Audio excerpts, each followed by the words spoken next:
রাধা, তুমি তো দেখছি আমার জন্য কত কিছু রান্না করেছো। আরে সুইটি, তোমার জন্য তো এইটুকু করতেই হবে। এই দেখো চেয়ার চলে এসছে, কোথায় রাখবো? হ্যাঁ হ্যাঁ, ওখানেই রাখো।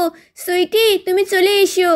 আরে কত খাবার এখানে, সব আমি একা একা খাবো, কোনটা দিয়ে যে শুরু করি।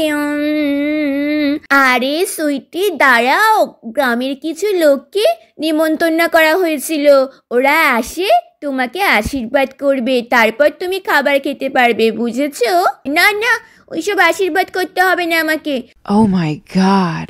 আরে সুইটি শোনো, ওরা যদি তোমাকে আশীর্বাদ করে তার পরিবর্তে তুমি অনেক গিফটও পাবা, বুঝেছো? আরে গিফট পাবো আমি? তাহলে ঠিক আছে ঠিক আছে, আমি অপেক্ষা করতে রাজি। বন্ধুরা, তারপর তো এইদিকে গ্রামের সমস্ত লোকজন নতুন বউকে আশীর্বাদ করার জন্য চলে আসে। আরে সীতা, কি অবস্থা, রাধাটারও কি অবস্থা, সত্যি ওদের কপালটাই খারাপ, নইলে এই দুষ্টু সুইটির মতো বাজে মেয়ে এদের বাড়িতে এসে হাজির হয়।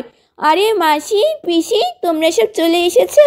এই দেখো তোমাদের জন্য চেয়ার পেতে রেখেছি, তোমরা এসো, এসে বসো এখানে। হ্যাঁ হ্যাঁ শিরাদা, তার কোনো আমাদের জন্য অত উতলা হতে হবে না, আমরা বসছি। এই পুচু পুচি, এদিকে শোন শোন। হ্যাঁ রে, বল বল, কোনো প্ল্যান করলি? হ্যাঁ, প্ল্যান করা হয়ে গেছে, আজকের মধ্যেই ওকে আমরা তাড়িয়ে ছাড়বো। যত তাড়াতাড়ি সুযোগ পাবো তত তাড়াতাড়ি ও আমাদের বাড়ি থেকে চলে যাবে, বুঝেছিস?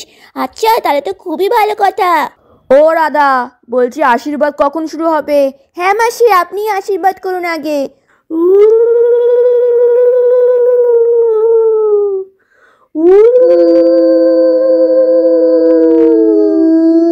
এই নাও মা, তোমার গিফট। আচ্ছা ঠিক আছে, দিন দিন। এই নাও নতুন বউ, তোমার গিফট।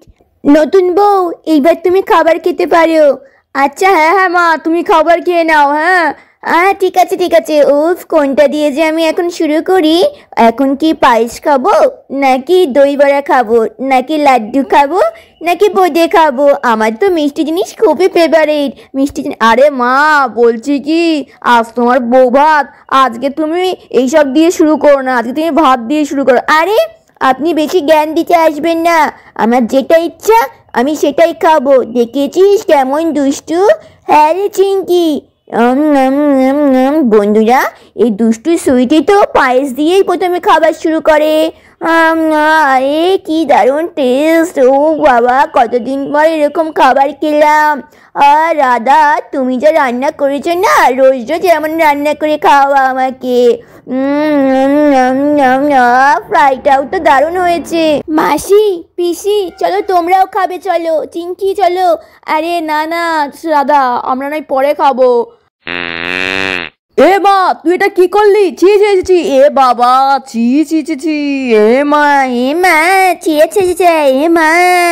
আরে সুইটি, তুমি তো নতুন বউ, আর নতুন বউ হয়ে এভাবে সবার সামনে, ইস কি বাজে গন্ধ, ছি ছি ছি।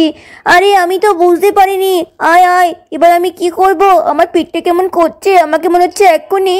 আরে পুচি দিদি, এইটাই সুযোগ পেয়েছি, চলো চলো আমিও চলে যাই বাথরুমে, সবাই আগে চলে যাই, পটি করব আমি অভিনয় করব পটি করার, আর ও ভাববে আমি সত্যি সত্যি পটি করছি। আরে বন্ধুরা দেখো, বুঝি শোনা তো আগে বাগে এসে বসেও পড়েছে। এই বুঝু, সর এখান থেকে, আমাকে পটি করতে দে। আরে আমি আগে এসেছি, আমি আগে করব।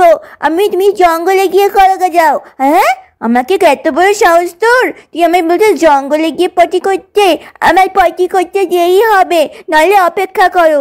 আরে হ্যাঁ গো সুইটি, আমার ছেলেটার না পটি করতে অনেক বেশি সময় লাগে। তুমি একটা কাজ করো, আমাদের বাঁশবাগানে গিয়ে পটি করো গা, ঠিক আছে? আর নাহলে আমার ছেলেটা বেরোতে বেরোতেই তোমার মনে হয় এখানেই হয়ে যাবে।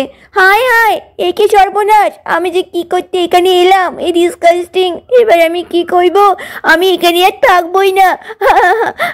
আমার এদিকে পেট ব্যথা করছে, পটি পেয়েছে। হা হা হা হা হা, সুইটি ঠিকই বলেছে রে, তুই বাঁশবাগানেই যা, ওখানে গিয়েই তোর আসল জায়গা। হ্যাঁ হ্যাঁ, তুই এরকম বলছিস? আমার আর ভালোই লাগছে না এখানে থাকতে। কি করতে আমি এখানে এলাম? দূর ব্যাং, আমি চলেই যাবো এখান থেকে, আমি আর থাকবোই না। বন্ধুরা এই কথা শুনে তো বাড়ির সবাই ভীষণ হাসাহাসি করতে থাকে আর মজাও পেতে থাকে। ও যত তাড়াতাড়ি বাড়ি থেকে বিদায় হবে ততই সবার ভালো। দেখো বন্ধুরা, বুঝেশোনা কত সুন্দর বুদ্ধি করে ওকে বার করার একটা প্ল্যানিং বার করলো। খুব সুন্দর হয়েছে তাই না? Bye bye.